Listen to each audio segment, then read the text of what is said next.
want to talk tonight very briefly about ultimate liberation. All right. Ultimate liberation. Freeing of the African mind. All right. One of the things that we need to be clear about is that we have been trying desperately to get free ever since we've been here. All right. There has never been a period in our experience in North America that we haven't been trying to somehow gain liberation, to get freedom, to get away from the oppressive restrictions on our humanity that this culture has enforced. What has happened over the years is that there have been stages of freedom. You see, when you deprive people of their fundamental humanity, they tend to even lose sight of what true freedom is. When you begin to systematically rob people of their basic contact with reality, then they no longer are very clear about what is real. Under those circumstances, they then know something is wrong, but they aren't exactly sure what it is that is wrong. And because of the uncertainty about what's wrong, people then begin to engage in whatever frantic and frustrated effort they can to break free. So they look at the immediate restraint as a means of deciding what freedom is. Now, for most of the time that we've been here, the definition of our life of freedom was fairly tangible. It was very concrete. We had chains on our wrists. We had manacles on our ankles. We had hoops around our necks. We had dogs restricting our movement. There were guns standing at the fence. There were very tangible, concrete limitations on our access to movement that made it very clear that something is wrong. The opportunity and the effort to engage in those things that other human beings engage in, the opportunity to be with our children, to be with our wives, to engage in the kinds of things that we had known characteristically and other people were able to do, we weren't able to do those things.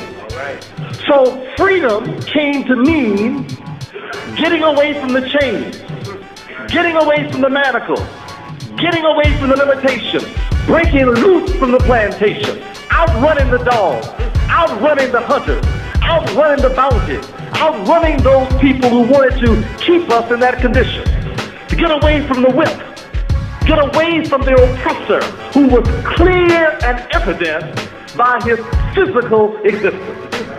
So for most of those 200 years, we did all we could to get free, but freedom meant getting away from the physical conditions of slavery. During those days, the Negroes were far and few between, because everybody knew they were in hell. Now, there were people frightened about doing anything about it, but they knew they were in trouble. No one had to convince them that their situation was a contemptible, degraded, pitiful, sad situation. Except for a few of them, of course, who'd gotten to hang out in the house and they thought they were what they were working at. But basically, most of the slaves knew full well that something is going on. Now, under those conditions, the pressure was to get away from the conditions of the plantation, and that was the definition of freedom. If we can just get up north, if we can just get away from the dogs, if we can just get away from the whip, if we can just get away from this mean cracker, then we will be free. So the concept of liberation was migration. Let me migrate migrate from the plantation in Virginia and Carolina and Georgia and Mississippi and Kentucky, and let me get to the free land up north, or to Canada up north. Just get out of this physical situation. So the concept of freedom was a very simple one. That to move from the physical restraint to a place where you had relative ability to move about. After the period of slavery, the concept of freedom became slightly different. It became one of, now that the chains are off, now that the fences are removed, now that the dogs are no longer put on us, now that you no longer have a right to deprive me of the ability to move, then it became clear that even though those things were gone, freedom still was not there. So it became a little less tangible. Even though you couldn't vote, and even though you couldn't walk on the same side of the street, and even though you had to drink out of a special fountain, and even though your children had to go to special schools and you had to live in special areas, the idea though is that somehow it was still less tangible. It was less clear. It was more abstract. But people knew something still was wrong, so they said, freedom means let me participate. So they said, boss, now that the chains are gone, let me do some of what you do.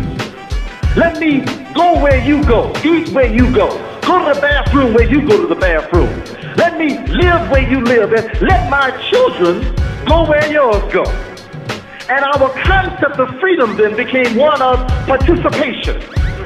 And so for almost a half of a century, we worked hard to participate. We wanted to simply do what boss did. And if we were doing what boss was doing, we thought we were free. And we made lots of efforts to try to do what boss did. We prayed, we marched, we sat in, we walked in, we voted, we unvoted, we got beaten down in the streets. We did everything just trying to let boss let us participate. Because the concept of freedom then was just to be able to do what boss was doing. Then the laws got shifted again, and they began to let us do that. We could vote, and we could drink out the same fountain, eat at the same place, sleep in the same place. We really thought that now the freedom was here. Then we kept finding out something still ain't right. It still ain't right. So I tell you what, boss, let us be like you. We want to marry you and listen, we want to go to your school. We don't want no of these colored schools. We want to go to your school, boss. We don't want to have no black community. We want to live integrated. No longer no participation. We want to integrate. We want to live right next to you. We want to pray next to you. We want to sing next to you. We want to do everything right with you. Don't give us none of this old black stuff. None of this old African stuff. I'm an American, boss. I'm a real American. And once we began to push for that, we didn't want nothing to keep us from being a good American.